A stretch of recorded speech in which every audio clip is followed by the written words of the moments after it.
జరిగినటువంటి events sir ఇవి incident జరిగింది సార్. అంటే ఇప్పుడు మనకు ఆ రోజు అక్టోబర్ 21 రోజు ఫస్ట్ మనకి 19, 20, 21 పియర్లు సింక్ అవ్వడం జరిగింది సార్. అది మనకప్పుడు మొత్తం ఎన్ని పిల్లర్స్ ఉన్నాయి దీంట్లో ఇప్పుడు మేడిగడ్డలో? మొత్తం 85 వెంట్స్ సార్. మొత్తం 85. Yes sir. ఎన్ని యూనిట్ల కింద ఉంది 85 లో? ఎన్ని బ్లాక్స్ కింద ఉంది?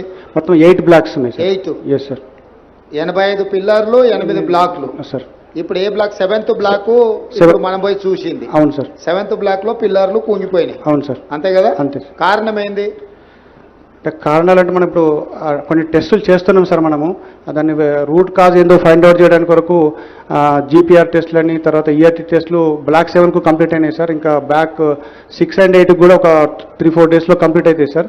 వాటిని అనాలిసిస్ చేసిన తర్వాత మనకు అసలు దాని రీజన్స్ ఎంత శాండ్ మైన్ అయిందా లేకపోతే ఏమైనా ఫెయిల్యూర్ అయిందా మనకు తెలుస్తుంది sir. National dam safe authority ఒక నివేదిక ఇచ్చింది కానీ అందులో ఏం రాసిండ్రు సార్? వాళ్ళు కొన్ని ఫైండింగ్స్ ఇచ్చారు సార్. వాళ్ళు ఏమిచ్చిండ్రు సార్? ఒకటి వాళ్ళు ఫస్ట్ ఒక 20 వాళ్ళు వచ్చిన తర్వాత 20 లిస్ట్ ఇచ్చారు సార్. ఐటమ్స్ ఈ డేటా ఇవ్వమని చెప్పారు సార్. అందులో మనకు కొంత డేటా ఇచ్చారు సార్. పాసిబుల్ అన్ని డేటా ఇచ్చేశారు సార్. వాళ్ళ ఆబ్జర్వేషన్లో సార్ పియర్స్ combination of issues involving planning, design, quality control, operation and maintenance లోపల కొన్ని రీజన్స్ ఉన్నాయని చెప్పేసి పాయింట్అవుట్ చేశారు సార్. అలాగే primary reason for the failure is the settlement of the raft which could be due to various reasons including failure of upstream secant pile due to barrage load. అంటే upstream secant పైల్లో barrage కనుక load increase అయిపోయి కింద ఏమైనా జరిగినప్పుడు uplift లేకపోతే అది కూడా ఒక రీజన్ కావచ్చు అని చెప్పి చెప్పారు సార్. అలాగే construction deficiency due to lack of stringent quality control అని అన్నారు సార్ వాళ్ళు. అంటే కన్స్ట్రక్షన్ లో నాణ్యత లోపం అన్నట్టే కదా దాని అర్థం? ఎస్ సార్, ఉండొచ్చు అనే అవకాశం అన్నారు సార్. అది కూడా కారణం కావచ్చు అని అన్నారు సార్. అదే తర్వాత అబ్జర్వేషన్ సంథింగ్ కాబట్టి ఇన్ని ఉన్నాయి sir. The barrage has been ఎప్పుడు గుర్తించారు దీంట్లో? ఇప్పుడు 2023 నువ్వు మీరు రాసిన డేట్ ప్రకారము వెనక్కి వెళ్ళండి ఒక్కసారి. లేదు ఇప్పుడు మీరు ఫస్ట్ గుర్తించిన మనం రాసింది కదా 24th October 2023 కదా?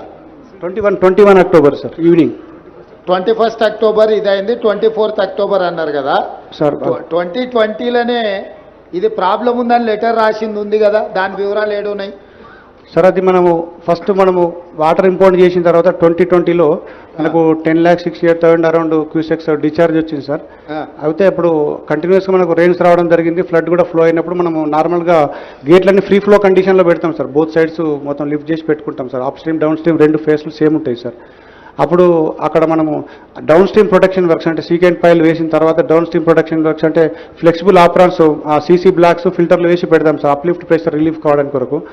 అవి ఆ బ్లాక్స్ 2020లో ఏదో సమస్య ఉందని మీరు ఎల్ఎన్టీకి లేక రాసింది కదా? అదే సార్, ఈ బ్లాక్స్ మనకు వాష్అవుట్ అయినాయి సార్ ఆ విరాసితో. అవి రెక్టిఫై చేయమని చెప్పి అప్పుడున్న అధికారులు రాయడం జరిగింది సార్. Okay, next.